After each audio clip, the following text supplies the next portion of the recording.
I, for one, find it incredibly complicated and complex. So it's really good to have it relayed in a sort of a modern context. He was Professor of Ethics at the University of Surrey until 2008 and is now visiting Professor in Buddhist Ethics at Surrey University.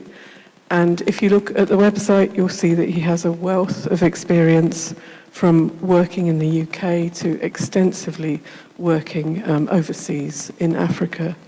So, without further ado then, I'm going to hand over to Jeff. Thank you very much for being here this evening and look forward to your talk. No, thank you for inviting me. I'd rather speak without a microphone if everyone can hear, but please feel free to come closer. I do try to avoid these sort of autocratic-looking arrangements. So if you want to come nearer, please do. I will give a bit of a talk and then we'll just engage each other in discussion and questions and answers. So I wasn't given a title, I wasn't given a subject to talk about, but I thought I would talk about right speech, which, as I'm sure you all know, is one of the factors of the Noble Eightfold Path, right speech. Has everyone come across that before? No? Some people have, some people haven't. Perhaps I should just wait a minute or two if people settle down. Yeah. I might need another chair or two.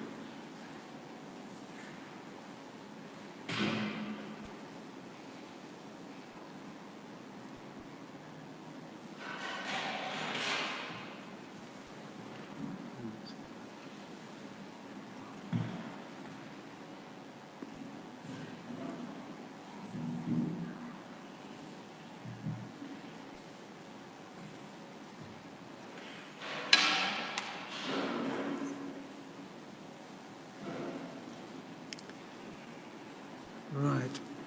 In New Buddha way, we are influenced by the Theravada tradition.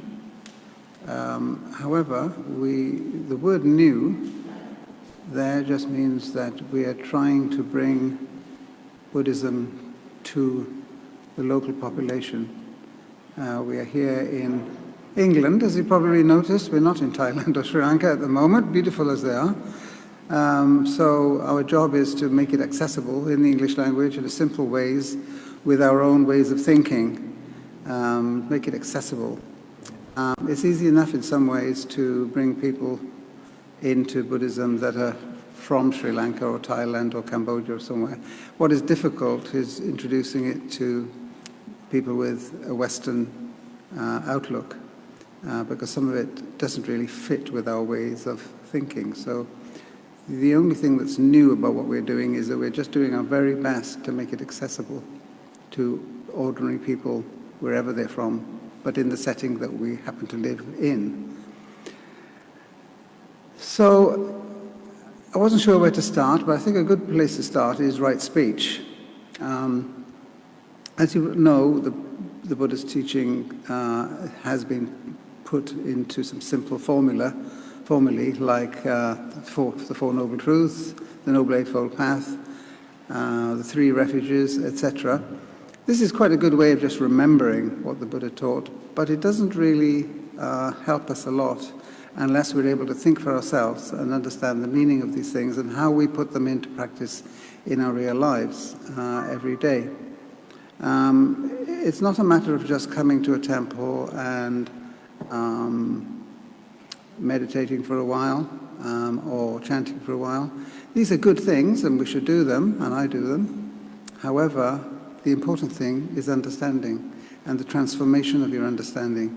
That's not easy to do, especially with something that comes from another civilization, really. But I think it's got so much to offer that we could really benefit from it and from its values. So Noble Eightfold Path is a simple way of saying, here is the whole package of the Buddha's teaching in one simple thing to remember. So I don't know whether you do remember it, but I always start with right speech, and I have a reason for that. And that is, I think it's the easiest place to start, quite frankly. But just to remind you, you have right understanding, and then right intention, which is a bad translation. It should be right resolve, resolving to practice and become wiser and more compassionate. So right understanding, right resolve. And that is what's called the wisdom part of the teaching. So we become wiser and following the path. You don't become wise all at once.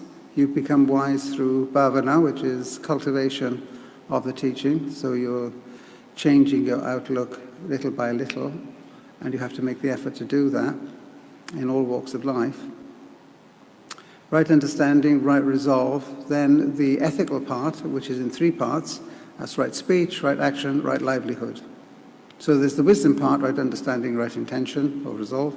And then there's the ethical part, which is about our conduct, our relationships with others, kind of work we do, etc. And that can be divided into right speech, which I understand as right speech and right listening. Right speech, right action, that's our conduct, things we do, our behavior. And right livelihood, which is the kind of work we do and the way we conduct our lives every day. What is the style of our living? In the Western world, it's obviously very much based on consumption. Consume as much as you can. And we're now reaping the damage that has been done over the last 100 years or more through putting too much emphasis on consuming. So right livelihood is obviously something that is important as well. So that gives us 5 of the factors. Then after right speech, right action, right livelihood, you've got the 3 meditational parts that have to do with meditational practice. And often we think this is the real teaching of the Buddha. The whole thing is the real teaching of the Buddha. Right speech is the teaching of the Buddha. It's in the Tipitaka, and it's very important to him, and I'll explain why in a moment. So the 3 meditational parts are right effort, right mindfulness, and right concentration. Now, you will all have heard of mindfulness because it's caught on in the West, but we are now treating it as a kind of therapeutic instrument, tool that we can use, which is okay, but it's not actually the whole of the Buddhist teaching. There's a lot more to be offered by the Buddhist teaching.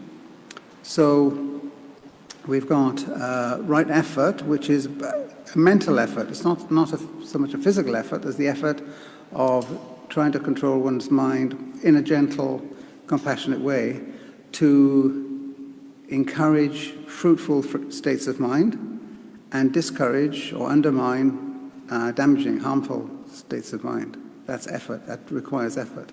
We often don't think as effort as going into that sort of thing, but believe me, when it comes to your being happy, wise, compassionate, it's your mind you need to think about a lot more than your body. But again, it's a characteristic of the Western world that we are very materialistic, so we try to improve our material lot, but we don't think very much about trying to improve our mental or moral standing or understanding in life. So, right speech. First question is, why is it important? Why would the Buddha speak in his teaching about the way we speak and the way we listen to others? Well, we English put a lot of emphasis on politeness, and politeness is a good thing, okay? But it's not to be confused with right speech.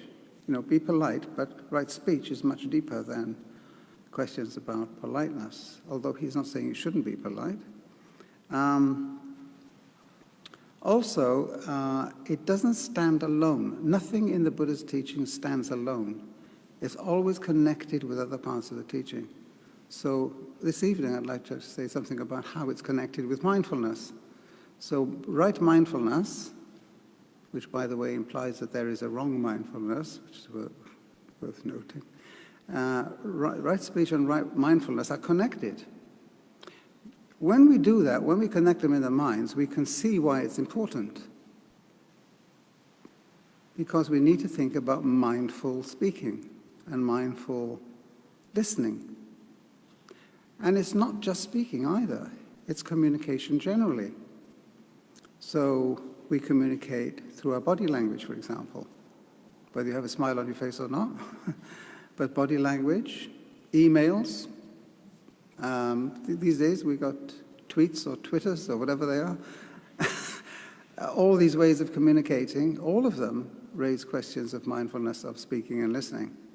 Now, speaking generally, unless you're speaking to yourself, is a two-way process. So you're speaking to someone else. So it's dialogical. It's a to and fro between two people or more.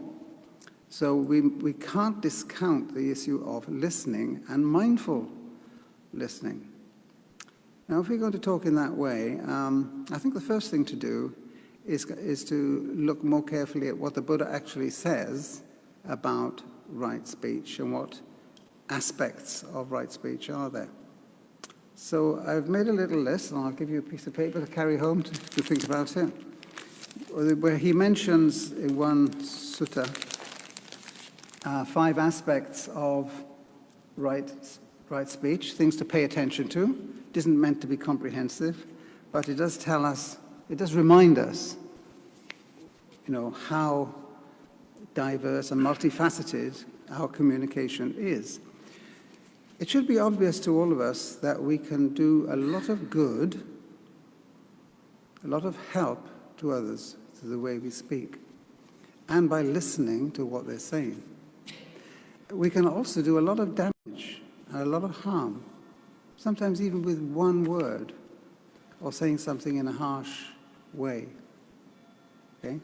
So what the Buddha mentions, actually in a sutta, which I haven't brought with me, are the following aspects of speaking and listening. First of all, attitude. And by attitude, he means your general stance, whether you're, for example, hostile or not, whether you have goodwill or not, whether you have a helpful kind of attitude or not. Very often we go through life without thinking about this very much. We don't really know what sort of person we are, even though it's reflected in the way we speak and whether we listen and what we hear when we are listening. He also mentions intention. What is our intention in speaking? What is our intention in talking? So to take an example, what is my intention? I'm speaking to you now. And what is your intention in having me here or listening to me? What is it that you're hoping or motivated to get out of it? It's a good question to ask.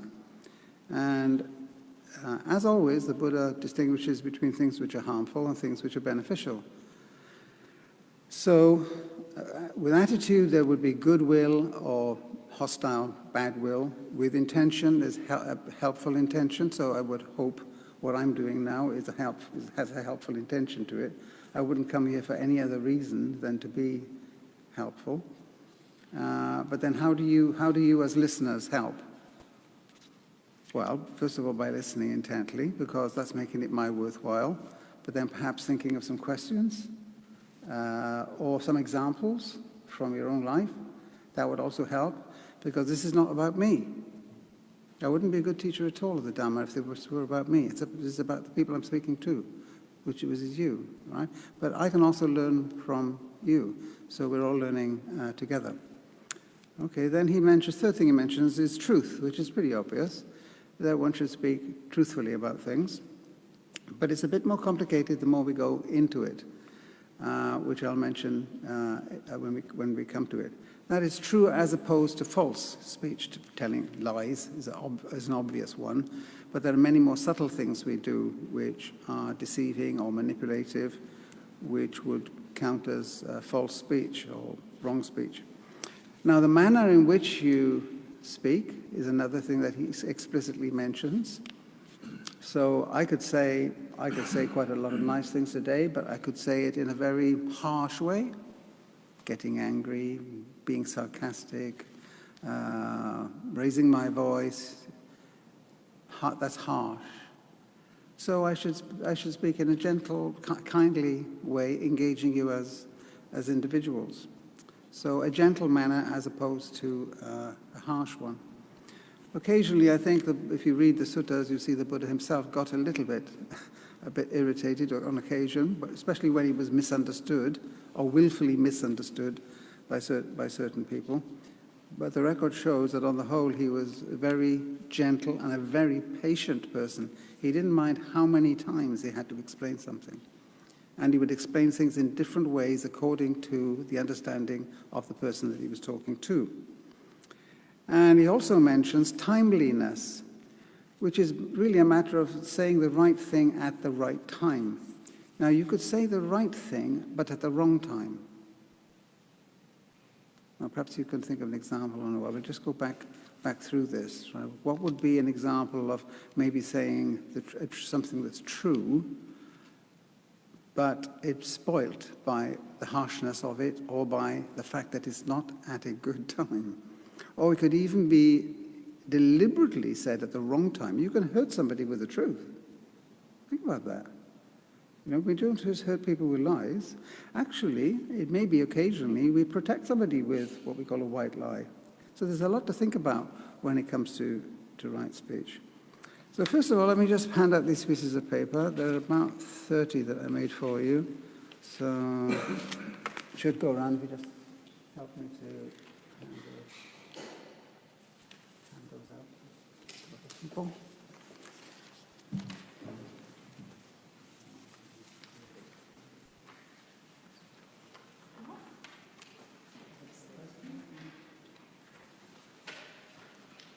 Any left over? As you can see, I tried to do my paper by using only a third of the sheet. Some more at the back.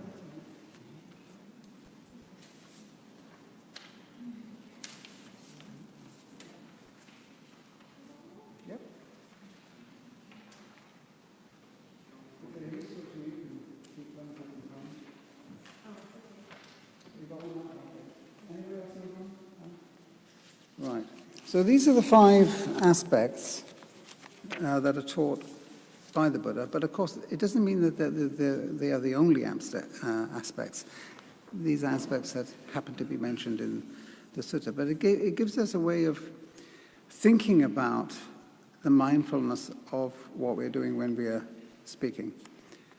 Now, we have to go back a little bit. What do we mean by mindfulness? This is an important issue. Now, there are many teachers these days teaching mindfulness, and they all tend to repeat more or less the same thing. But sometimes they miss something important in talking about mindfulness. So we know that mindfulness is attention. Without attention, there is no mindfulness. There has to be attention. But in addition to that, something that is equally important in Pali is sampajanya, which means something like clear comprehension, that is knowing that you are doing this or saying that. So it's a consciousness of, or an awareness of. So I can get up from this chair. I was not comprehending what I was doing. I was just getting up. So it was a bodily action. But if I get up slowly and I am paying attention to my body, I feel my body unfolding. I know what my arms and legs are doing. It's like a form of knowing. I know that my body is unfolding. This is sampajanya, or comprehension, or I think awareness is probably the best description of it. Now, without that awareness, you can pay as much attention as you like. You're not actually doing mindfulness, and it won't take you to the places that you want to go in becoming more insightful and having deeper understanding of our human reality. So if this is mindfulness, if it is attention with clear comprehension, with awareness, what would that mean for speaking and listening? Well, first of all, it means, the attention part means that my mind is focused on what is being said or on what I am saying. And this is a point to issue a slight warning, that sometimes we pick up the teachings of the Buddha and we apply them to other people. His emphasis was not to apply them to other people, to judge other people, but to look into yourself. So it is not how you are speaking that bothers me, right? It is how I am speaking that is of concern to me. So my mindfulness is not mindful of how you are teaching, or if you are teaching or if you are speaking, but how I am speaking and how I'm teaching. What am I saying? How am I saying it? You understand what I'm saying? So obviously it would be very wrong to turn to your companion and say, you're not observing right speech. That is not, it's not a weapon to be used against other people. We have to break out of this judging and blaming attitude which is so pernicious, which is so damaging. So, attention. So first of all, I'm paying attention to what I am saying. Now, you might think, well, can I really do that? Is that really possible to do that? It seems very difficult. Well, you see, if you cultivate the right attitude, that's why he puts it first, and intention, you'll probably do so automatically. It will just become part of who you are, that you are a kind, helpful, gentle sort of person. But if you have to constantly remind yourself, oh, what am I just going to say? Is that going to be kind or not? This is not really, this would be impossible, actually. Right? So it's cultivating the attitude of goodwill, of helpfulness, and so on, and then everything else will follow. So attention, attending to what I am saying. I am attending to what I am saying. You are attending to what you are saying. But of course you're also listening, so you have to have some attention on what the other person is saying. That's obvious, isn't it? But what is critical for your own development, meditational development or bhavana, is your mindfulness of your own mind. Don't try to figure out somebody else's mind. Figure out your own mind. That is where the work has to be done, and that is where there will be benefits for you. Okay? So, attention to what I'm saying, attention to what you're saying, that is listening to what you're saying, so mindful listening as well, but with clear comprehension or with awareness. So it's almost like I'm listening to an echo of myself, if that makes sense. We don't want to become neurotic about this, right? But there is a shift in, you can tell when somebody is speaking in a measured way, because there might be slight hesitations in which they're thinking, which would be the better word, or what exactly do I want to say, and why am I saying it? Is it out of ego or to show off, or is it truly to help other people, to be helpful? That's important. If you think about it, a lot of what we actually say when we meet people or when we're in a group has to do with our egos. We're trying to establish where in the pecking order we are, and who's more important, or whatever, or who's got the bigger house, or who lives in the better part of Woking and who lives in the poorer part of Woking. We go on like this. It's totally unfruitful, and it can be damaging. So it's very important to develop mindfulness of speaking and listening. Okay, so attending with awareness to what one is saying. Now we need to, I've already said that general attitude is important. And if you look at the piece of paper there, on the good side, being helpful, that is, showing goodwill in what you're saying. If you generally have cultivated goodwill, then you will probably just speak that way as well, and it'll be obvious for you. But if you have ill will, if you don't like somebody, if you're jealous of somebody, if sometimes you just don't understand somebody else, so we feel a bit impatient with them, then this is ill will. We don't feel well disposed. Now, can you imagine that when you have that attitude, something is going to come out of your mouth which is hurtful to the other person sooner or later? Or they can tell, actually. They can tell even from your tone of voice how you feel about them, right? If we can just add that precious essence of awareness to it, then automatically your form of speech will change into something that's helpful. Right. Now, I've put CF victimization. That is, compare this with victimization. We had a talk at New Buddha Way yesterday, I think it was, wasn't it? Yes, yesterday, about what I call victimization. Now, some of you may have had the experience, or tell me if you have. Have you ever had the experience of being in a group, maybe at work, going for a coffee break, 3 or 4 people, 5 people, and for some reason we start hearing talk about a certain person, maybe about a middle manager or a person we don't like at all, and somehow it starts to build up.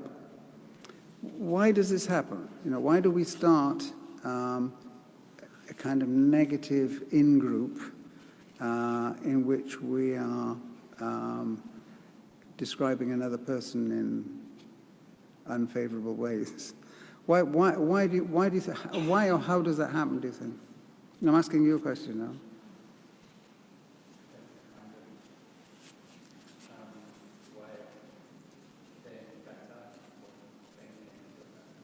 Yeah, I think that's true.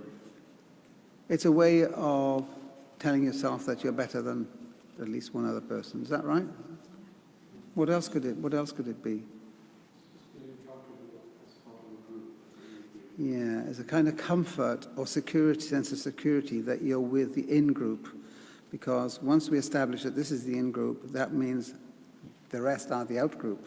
So then we tend to start excluding them or finding excuses for not treating them the same way as we're treating ourselves. We human beings are very good at this. We do a lot of this. And this is the root of a lot of problems in society and has been since time began. Because if you think of the things that human beings have done to each other, they often start with maybe some sort of generalized fear due to threat of war or something. People become afraid, or there's economic distress. And then when they feel that way, for some reason they were projected onto others, a sort of out-group. It doesn't really matter all that much who they are. They could be anybody.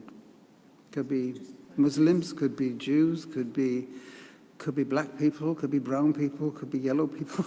It's just, it's just like we seem to need the security of feeling in-group, not noticing that an in-group, by definition, creates an out-group. And that's where the trouble often starts. And then we start looking for differences to justify our opinion.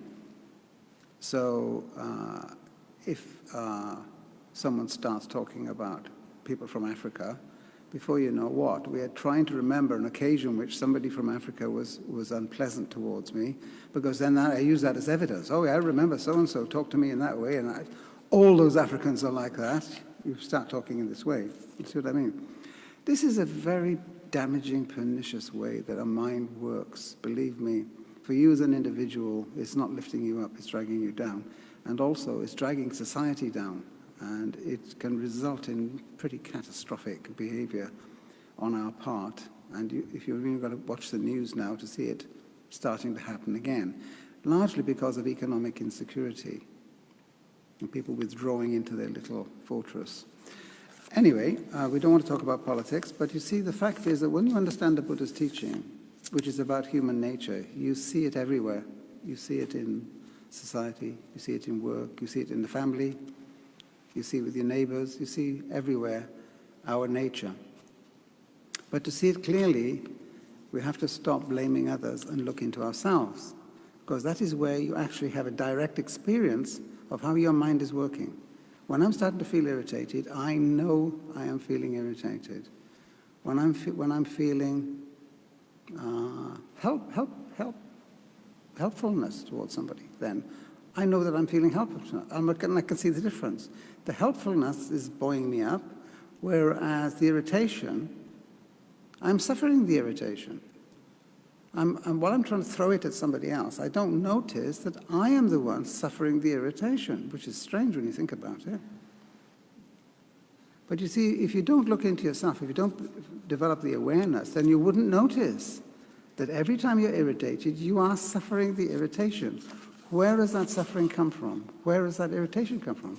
From your own mind. You're doing it to yourself. It's very peculiar, isn't it, that we go on like that? And it seems to be very difficult to snap us out of it. Okay, so...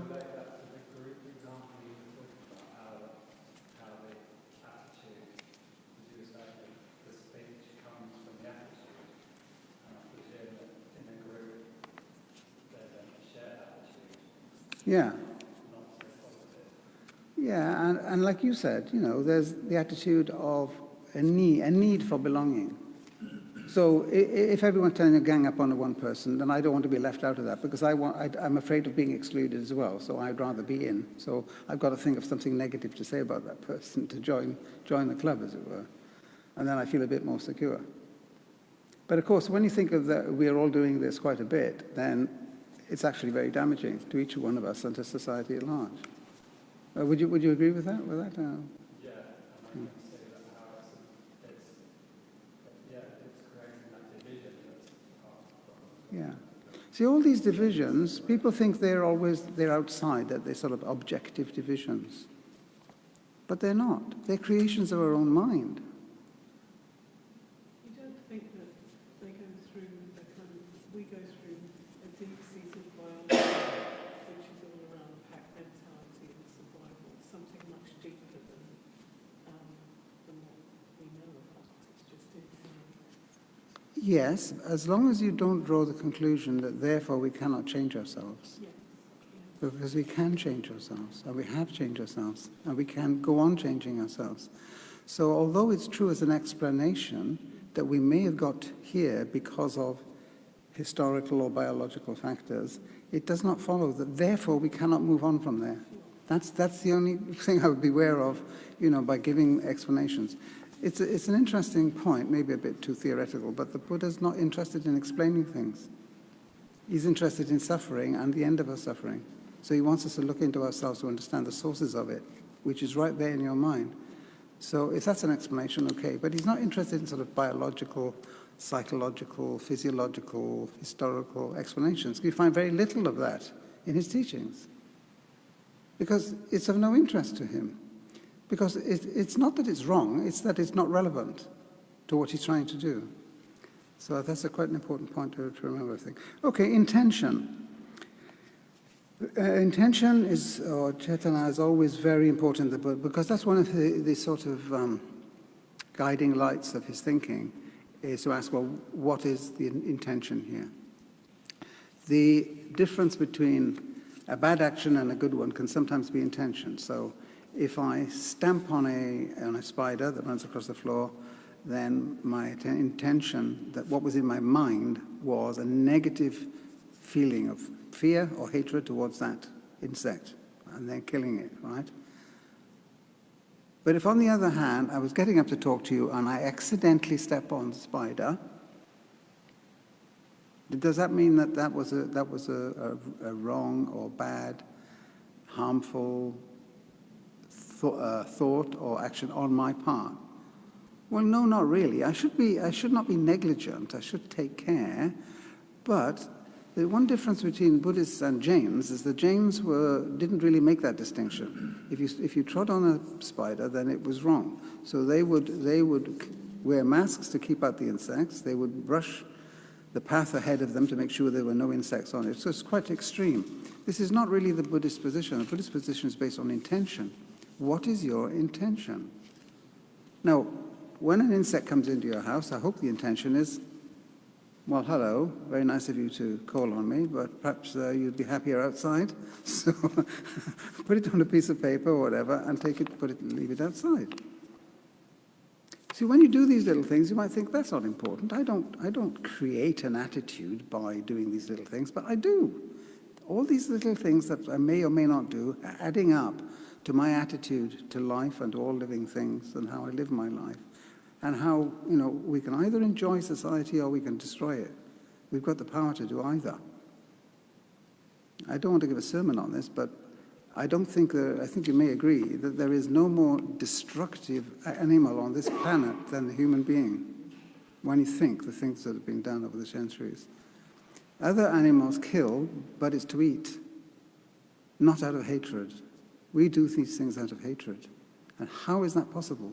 Do we understand ourselves? Do we understand our minds? We're also the noisiest creature on the planet. There are many things we can say about human nature, which all come back to the Buddhist teachings in one way or another. Okay, intention. Is it helpful or unhelpful? Or is it hindering? Have you heard of passive aggression? This is an interesting one, and how that works. Have you heard of passive aggression? How does that work? Anybody know? Channeling feelings. Yeah, but how does it manifest itself? How do you see the somebody is being aggressive in a passive way? Sort of not responding to them.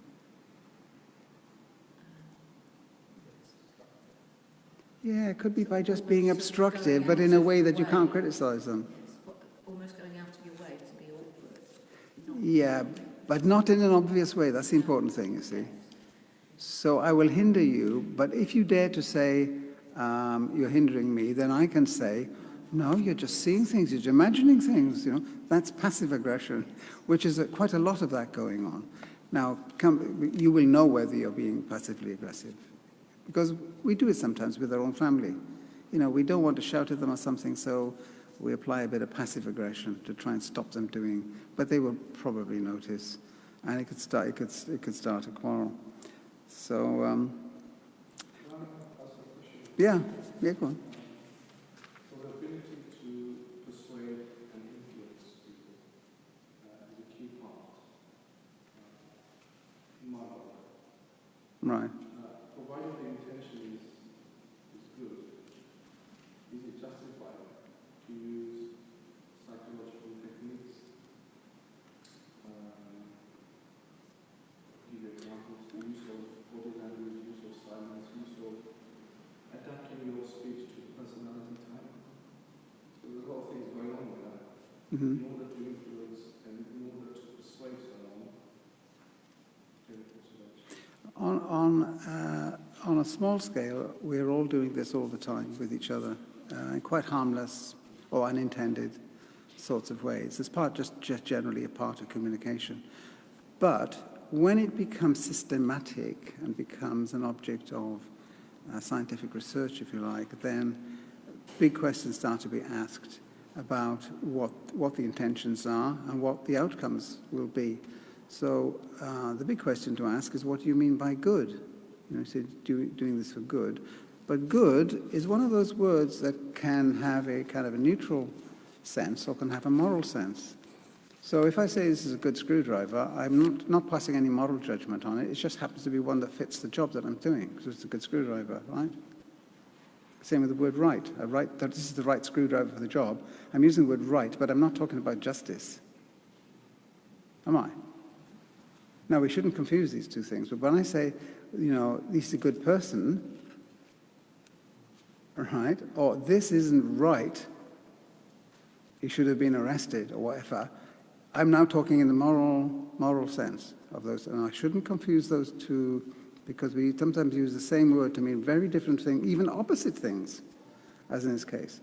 Now, when I say, this is justified because this is good, but one extreme, it could be good because it'll make us a lot of money. That's good, isn't it? Well, I don't know, is it? I have to look a bit deeper into that. It's good if you make a lot of money, yeah. We take that for granted in our society. Making a lot of money is good. However, there are questions to be asked about whether that harms people, whether it involves telling lies or distorting, exaggerating. You know, advertising is based on a very thin borderline between being helpful, and it can be helpful, or it can be feeding into those very things that the Buddha says are things that we should keep in check. For example, greed, comfort, power, hatred, pride, in the bad sense of pride, meaning egoism, you know. There's a thin line, you see, between, and also when you're talking about the social impacts or group impacts of your behavior, then it becomes very complicated. I would say a lot of people these days are doing jobs in large organizations and they have no idea what the general outcome of that organization is and whether to characterize it good or bad. The Buddha never had that problem. He lived in a rural society with small groups of people. So he didn't, we've all become puppets in a performance in very large organizations. I may be the deputy assistant accountant for some. Now, how do you assess whether that's good livelihood or bad livelihood? Well, I suppose there's some questions you can ask. What are the general outcomes of this company or organization, you could ask? You see, otherwise you end up in a situation in which if you look at the people working in an organization, they're all good people as individuals. But the organization is doing a lot of damage. A lot of damage. And yet nobody has responsibility for it. We're all good people. We don't go to work thinking, right, I'm going to poison the oceans with plastic. Nobody intended that. Right? We need to think a bit more deeply these days about the connections between the ultimate outcomes of our collective activity and our individual choices and intentions. You know, there could be many talented people in this room who might think, well, maybe I could do this rather than that. We did have somebody in New Buddha Way who was a graphic artist, but he was working for a cosmetics company. He discovered that they were using animals to experiment on. He didn't think that was good. When he discovered that, you know, that is the way he felt that that was wrong, and it was unnecessary, he decided to go and work for another company. I mean, they might have been making pots and pans, but pots and pans are pretty good generally, useful things. So, you know, he made a personal choice. However, most of us don't really think this way these days because there's like a big gulf between our collective outcomes and our individual actions. So then you have this paradoxical situation where everybody in the company could be quite a good person. Oh, he's a nice person, she's a nice woman, etc. But if you look at the general outcome of the organization, it'd be doing huge damage to other populations in other parts of the world, for example, through tourism. It could be doing a lot of environmental damage. It could be responsible indirectly for the death of or the extinction of a whole species of animal. And every single person in that organization is doing the right thing. Because nobody's stopping and thinking, yeah, but what is the collective outcome of this? And what part? Do I have any responsibility? Or can I say, it's not me. I don't know who makes those policies. But it wasn't me. Or do we say, I'm not working for such a company? Big moral choices, aren't they? This is connected with right speech because we go to work every day and we have discussions, we go to meetings. What do we say and what do we know that we don't say? Right? And what do we know that we ought to say that maybe we're afraid to? A lot of important questions here, aren't they? In many ways, I see the Buddha's teaching as a kind of bedrock that explains so many different things about life. Okay, truth. Well, again, I could speak an hour on this one, but one I'd like to tell you about that we were talking about last night in our own meditation session was, sorry to Francis for hearing this again, he heard this last night, was the way we use all, always, every, never. These words are all-inclusive. They're talking about the whole group. So we call them universals. But when we use words like some, or many, or sometimes, right, we're not talking about. Now, if I say, women are bad drivers, now, that's what we call, there's a silent universal there. That is, all women are bad drivers. When a sentence begins with a universal, think. Because if we change the word from all to some, it's perfectly all right. Some women are bad drivers. Some men are bad drivers. So when we hear all, every, never, these are the universals, we should really be very careful. What do we mean? Because the next step is connected with a prejudice of some sort or other. Because when we use such a universal, they're often negative, which can be very general, like people are stupid. You hear this every day from people saying, people are stupid, or people are greedy, or people are this, people are that. What, all people? Do we really mean all people? Now, what does that say about my own state of mind? This is what I'm interested in. This is my state of mind. When I say that all people are greedy, What am I saying about me in saying that? What do you think? You're greedy. Probably. Well, I can only say one of two things. Either mean that I also am greedy, since I've said all, or I mean I am the exclusively only sole unique person in the entire planet that isn't greedy, which doesn't sound very plausible, does it? Right. So, you see, all these universals can be an excuse for not thinking very clearly and for not, and for expressing our likes and dislikes. If I dislike Muslims, then I'll say all Muslims, blah, blah, blah, blah, etc., etc. If I have a balanced view, I could say, you know, some people do this, some people do that. Some happen to be Muslims and some are not. Some happen to be Anglicans or Presbyterians or Buddhists or whatever. See, that's the difference between, you know, a prejudiced kind of dogmatic form of speech and one which is based on evidence, which is open, which is patient to find out what is really going on. But too often we just absorb a slogan, you know, and then we repeat it. So whenever you use an all or an every or a never, stop and think, there's a danger there. Now, I'm not saying that it is always wrong, because that would be a mistake, because that would be universal too, wouldn't it? It's always wrong to use a universal. That's a universal itself. So sometimes it's okay, but a lot of it's actually a mark of prejudice or dogma. And you will hear it a lot. Sometimes the all is dropped out, like you want to say all men are aggressive. You'll probably hear men are aggressive, but there's a silent all there.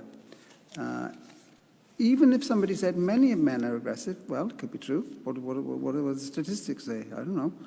Or some men are aggressive. That's almost certainly true. But then some women are aggressive as well, you know? So the way we speak, you see, reveals a lot. Now, there's one thing it reveals, because we could talk about this all day, but one thing it reveals is whether one is a cynic or not. Cynicism or pessimism and Buddhism do not mix. Because pessimism, for example, is basically, it's a universal, and that is, things never work out, you know, it's all doom and gloom, it's all going to go bad, you can't really trust people. It's just very pessimistic. The Buddha is not a pessimist. But then he's not a happy-go-lucky optimist either. He wants to take a balanced view of things. Now, what is a cynic then? Anybody like to define what a cynic is as opposed to a pessimist? What does a cynic do that's connected with speech? Yeah, that's right. Can you say that a bit louder, because people over here could hear? Something negative in something that appears positive. That appears positive, yeah. So, they, for example, they will tend to find an ulterior motive behind something. That, you know, watch this person, they look like they're being nice by giving you something, but really, you know, they're after you, or they want something from you. Well, that could occasionally be true, but then we are back to our universals, you see. I mean, if we do this habitually and it becomes part of our attitude, then we have become a cynic. What that amounts to is that I have no trust in other human beings. That is a very sad situation to be in, actually. That is very sad. To live one life as a cynic is a form of suffering. The Buddha would say that. Look into yourself. How do you feel when you're feeling this way about people? You don't feel good. So if the Buddha's not saying be foolish, trust everybody. He's saying, well, start by trusting people and then see where the exceptions are. But don't start by distrusting everyone and then see where the exceptions are. That is, that's not very happy, is it? So.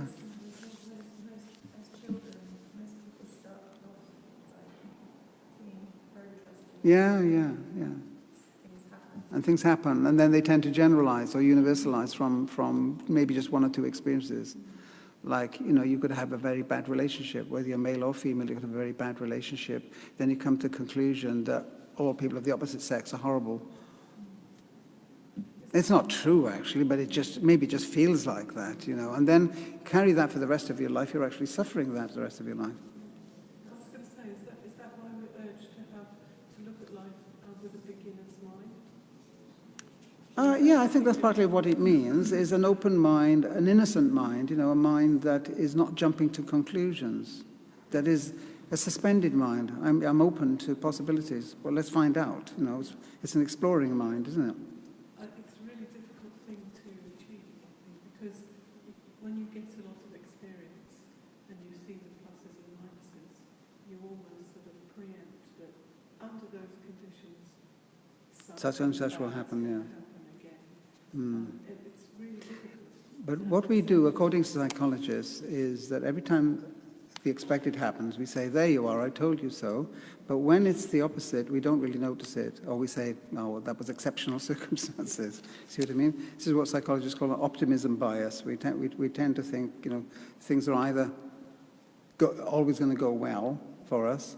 We have this attitude with technology. Every new technological innovation is a great thing. We get heavily excited about it. 2 or 3 years later, we see all sorts of problems, not to talk of all the waste and the poisons that they're putting into the oceans, etc. All of that's going on as well, because you're not taking a balanced view.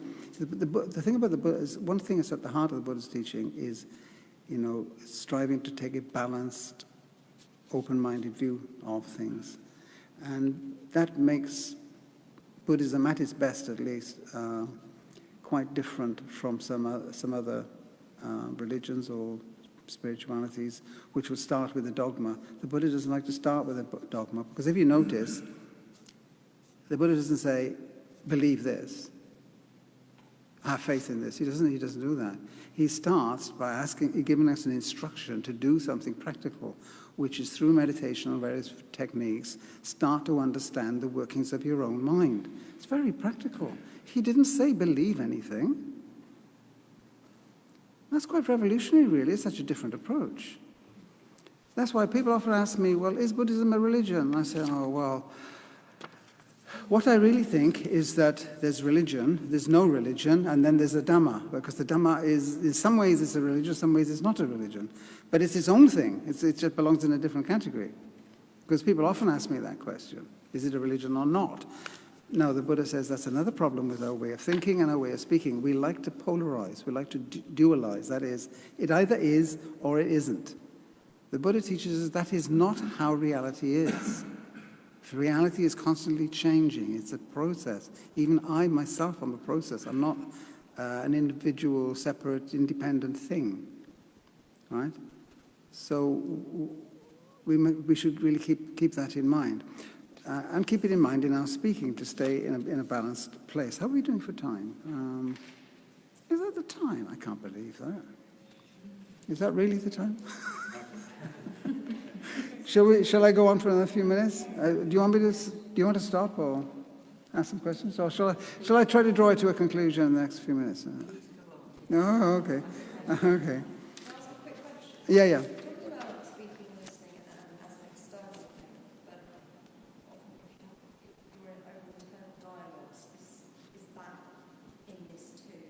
That's a good point. Trying to, say,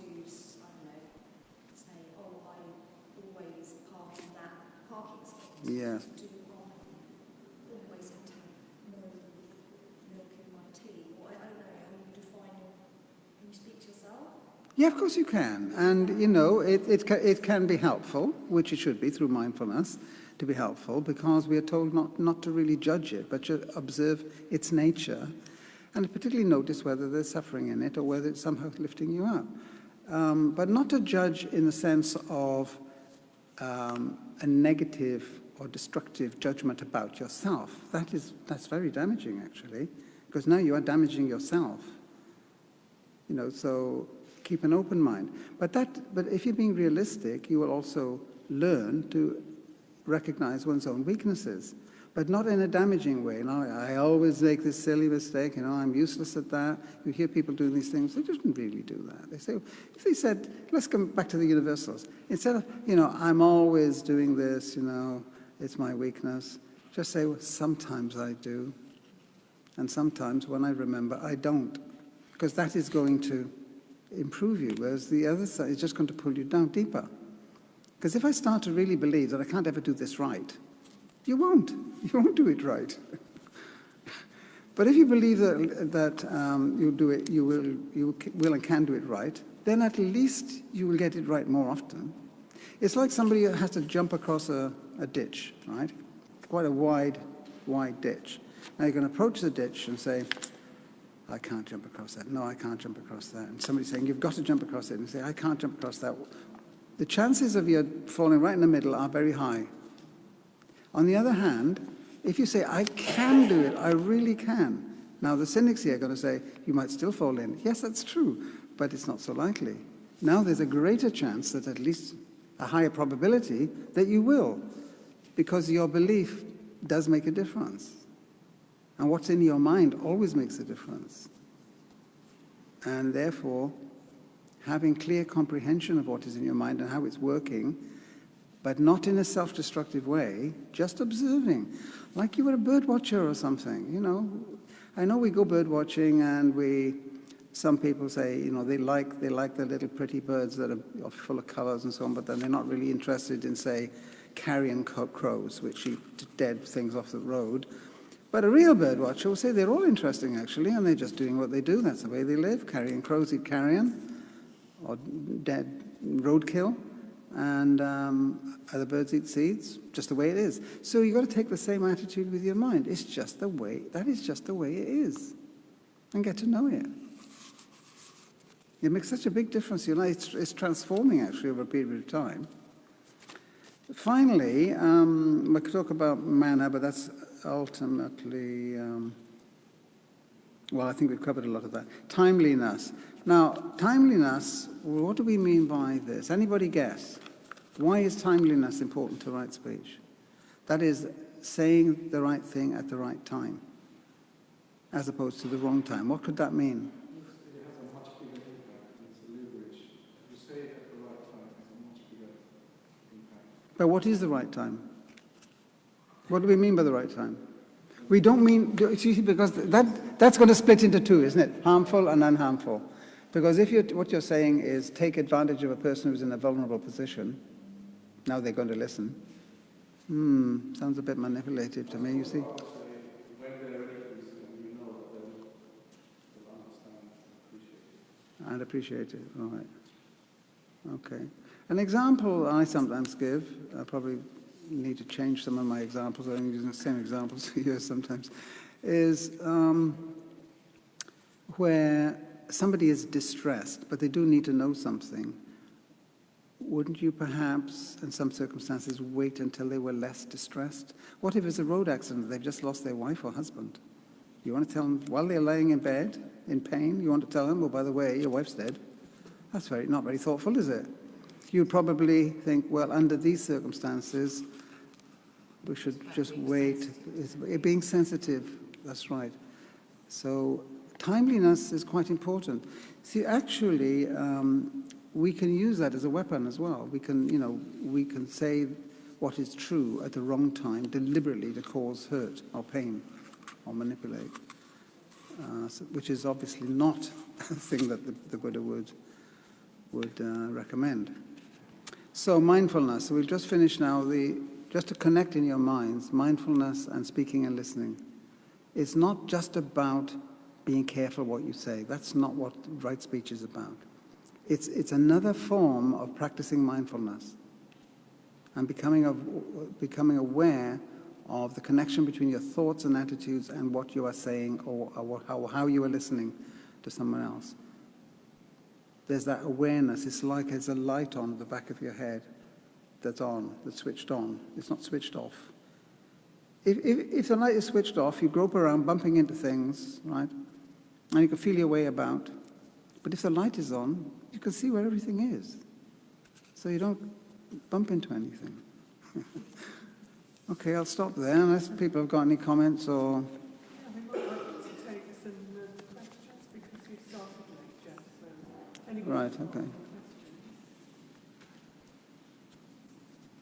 Or comments. It doesn't have to be a question. It could be a comment or an example of something. Well, I was just thinking as I was sitting hearing you talk, it all seems so very difficult.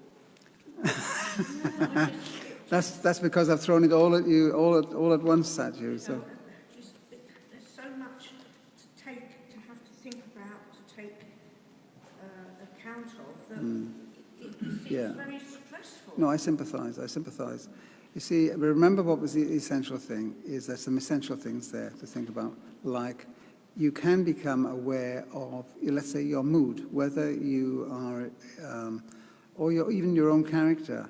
I mean, it shouldn't be impossible to know whether I have an irritated, grumpy, don't like people very much sort of attitude, or I am much more like to be with people, like to go across the road and help the old lady across the road, you know. We've got a woman, she's 88 or 89, so we drop in and have a cup of tea, invite her over now and then. Just, why? I mean, she's not a relative. Well, because she's by herself, that's why. It's just that. But what I mean is that if you can get the big things right, the rest will tend to follow. Because you don't have to think about all the detail. We're just exploring it because this comes into a talk of 1 hour or less. But we're actually talking about weeks, months, or even years of bringing about a gradual change in the way you speak. But you will notice it when it happens. What is more, other people will notice it. It all seems to me it's something you've got to be brought up with from... It's easier if it happens that way. It's easier. It's definitely easier. If you're brought up that way, that is ideal, yeah.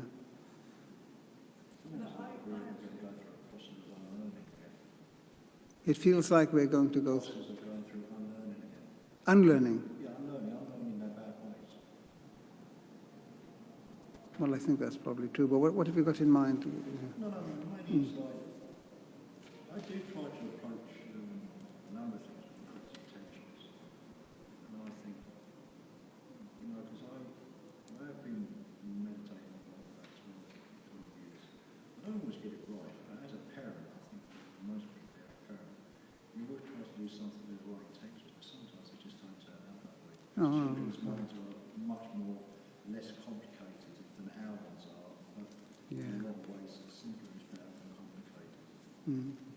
But you see, what happens also with following this path is the kind of wisdom to know what you can change and what you can't change, and what is natural or what you just leave it alone, or just don't try to control it. Just leave it alone. Yeah. Because I've got my own children, and they haven't really gone the way I might have expected. But I got to a point where I could get angry about it in the past, or think, why do my children have to behave this way? It's always like, you think of some perfect family out there somewhere where there isn't really. But then I got to a point where I thought, why am I trying to control? These are grown adults. They're not me. They're never going to be anything like me. I have to learn how they are as people and basically leave them alone unless they ask me for something. That is what I do, and it works perfectly. Even if they're doing something I think is completely wrong, I will calmly tell them, I think this is wrong and it's going to lead to trouble. After I've said that, full stop, I am not going to tell them again. And I'm quite happy about it. Do you know what I mean? I'm not getting angry about it. And sometimes they will listen, and sometimes they don't listen. I'm sure you've all got parental experience of the same kind. It's how you speak to your children, isn't it? I think there's also a danger that we overthink and overanalyze. Certainly when I'm with business or clients, it's better to give them your presence and be in the present moment and just give them time. You're always thinking what you want to get out of something. You're not actually showing empathy and trying to understand what they really want. Well, my experience of children as they've gone in their teens and gone much older now, because I'm a grandfather as well now, and that's another whole ball game, is that it might sound strange, but I don't have to like them as individuals. They are my children, and I'll do my duty, as it were, but they will make decisions which I just think are really foolish. And I will tell them calmly, and they ignore me. So I thought, well, I've told them. What else can I do? Now, you're going to do something silly. Okay, go ahead. I know it sounds almost callous, but what is the alternative? The alternative probably is a great quarrel. They'll rush out of the room and they won't speak to you again for a few more weeks. I sometimes say to my wife, look, if I say that to my son, he's not going to talk to me again for some months. So since I don't want that to happen, I'll simply calmly tell him, and then he can do what he likes. She says, okay. But she's very different from me. She thinks you have to tell them. They have to learn. I think, yeah, well, give them a chance to learn, but they're not necessarily going to learn. It depends on their character, who they are as people. They could be very different from yourself. What's happening to them at the time? Yeah, and what's going on at the time. And what their hormonal levels are. I've got a grandson now who's 15, and he's just going through a very difficult patch. So I've been advising my daughter, as his mother, on how to handle him, because she wants to go in there tooth and claw, to mold him. I said, that is not going to work. You're going to alienate him. So be careful what you say. Because I don't know what you feel, but can any of you remember something that was said to you, maybe years ago, by a mother, a father, a brother, a sister, an uncle, an auntie, and it hurt you at the time, and you've never forgotten it? I can think of 2 or 3 things if I think. Not that I dwell on it, but I can think. I can remember such things. Can anybody remember something like that? I can't, but my husband definitely remembers his father calling him a clothhead. A what? Clothhead. Oh, cloth head. Oh, right. And it stays with him. Probably for decades, for decades. It's Yeah. still there, yes. Yeah, there you are. See, so do you see how important it can be, actually, very careful with your speech? Because the harm it does can last for a long time. Because it might mean nothing to you to say a certain thing that you've got angry over, but it could mean a lot to the person you're saying it to. But I think, like you were saying, you can overanalyze what you're trying to say. Yeah, you can. No. It's, oh, I can't say that. I ought to say that. And I will often do that, analyse what I'm saying so much. There's a difference between giving a talk or hearing a talk and actually implementing what one has learned from it, isn't there? But the talk can just provide one with, some shifts in one's thinking about how, in general, to approach speaking and listening. That's all it can achieve, really. But the intention was never that you would remember every single thing and apply it like a set of rules. Mindfulness doesn't work in that way.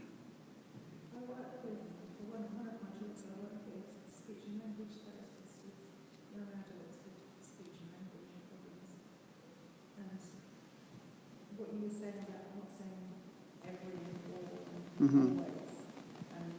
Generally language like that.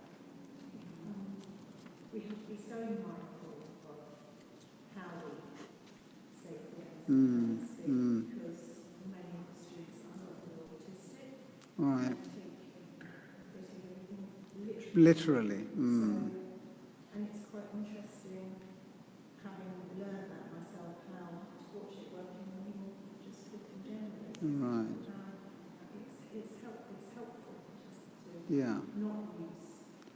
I think in a way, if this doesn't sound offensive, is that we're all a bit autistic, aren't we? It's not as though you're autistic and I'm not. We're kind of, you can see the traits there in all of us. Is it? Right.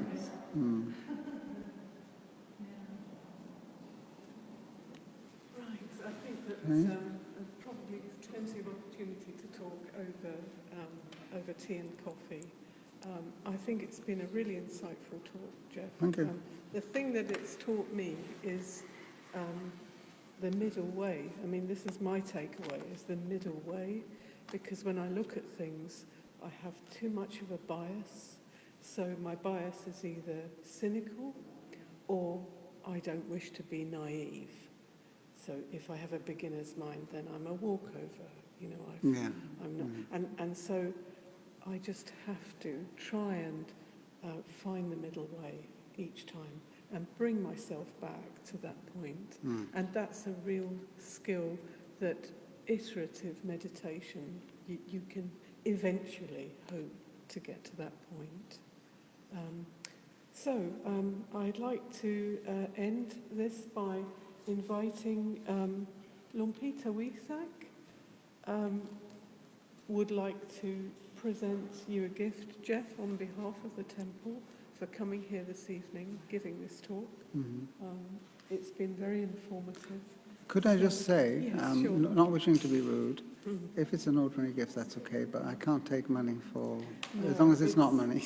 No, Because I never take money for teaching the Dhamma. It's normally documentation. Oh, okay. of some All right, kind, okay. so, All right, fair enough. Okay. So you'll be very happy with that. So Oh. if you would like to approach the mic.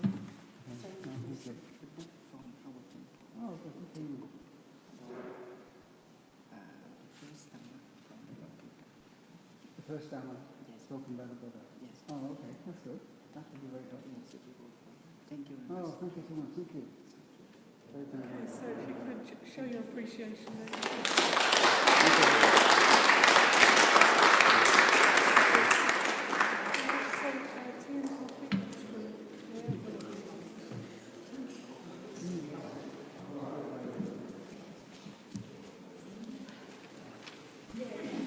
So please come and have tea, coffee at about 15 minutes, and then you can spend time to talk or ask questions from professional Jeff. Yeah. And then after that, we are going to meditate. It's about 30 minutes in order to help you to find